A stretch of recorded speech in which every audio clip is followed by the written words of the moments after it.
Hi, thanks for joining me. Today I want to talk to you about your recruitment process, specifically the candidate experience. So often we think about, from an internal recruiter point of view, the recruitment process, what information we need to get from the candidate, the types of technical tests we're going to do. But I want you to turn it around today and think of it from the candidate's point of view. So what are they seeing about your organisation from the outside? So typically you'd usually set up a telephone interview first. Setting candidates' expectations is very key here. So you need to make sure that they know exactly what time the interview is going to take place, what's going to be expected from them during that interview so that they can prepare. You need to make the candidate feel as relaxed and at ease as possible when they're interviewing with you. So giving them as much information about the interview up front is really going to help you there. Next is normally a second round face-to-face interview. Personally, I would make sure that there's somebody there to greet them upon their arrival. It doesn't necessarily need to be the interviewers that are going to be conducting the interview on that day. It could just be a reception or a member of the HR team, just to greet them, ask them if they want a tea, coffee, put them again at ease before they start the interview.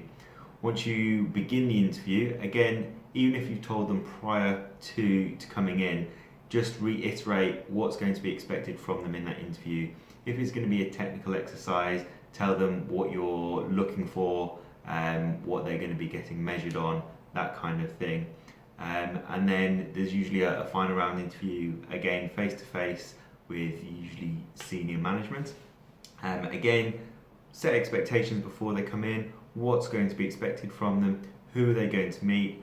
They might want to do a bit of research on the interviewers that they're going to be speaking to beforehand. So give them that opportunity to do that, tell them who they're going to be speaking to. And then when you're giving feedback, setting expectations here is the most important. So if you say to somebody, we'll get back to you by the weekend, or we'll get back to you by next Monday, please make sure you do that. If for whatever reason you don't have the feedback to give them by that date, then at least just give them a call, drop them an email and say, really sorry, we said we'd get back to you by this date, but we're not quite ready to give you the feedback yet. That speaks volumes. Whereas if you just don't contact them at all, radio silence, they're going to assume that they didn't perform well in the interview.